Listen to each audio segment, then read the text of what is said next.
কি সিনেমার পর্দা, কি ব্যক্তিগত জীবন। শ্রীদেবীর পোশাক সুপারহিট হয়েছে বারংবার।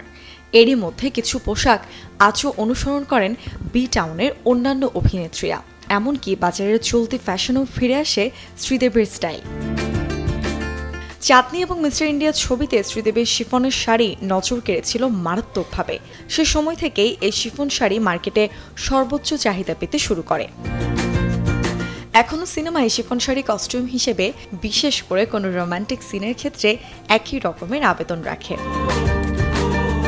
বেশিরভাগ ক্ষেত্রে কারওয়া চৌথের সময় শ্রীদেবী গায়ে জড়াতেন লাল সিল্কের শাড়ি, যা তার সৌন্দর্য বাড়িয়ে তুলত বহুগুণে।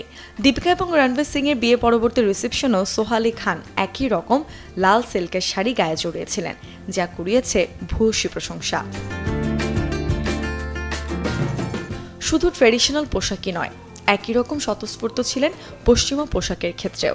সাহসী পোশাক পরে তাক লাগিয়ে দিয়েছিলেন সব্বাইকে। শ্রীদেবীর একটি রূপালী রঙের ঝিলমিলে জাম্পস্যুট পরেছিলেন এককালের কারিনা কাপুরও। নিয়ন রঙে ছড়িয়েছিলেন সৌন্দর্যের দ্যুতি।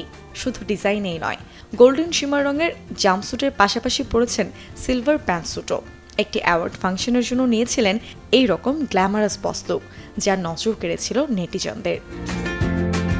Desk report, channel 24।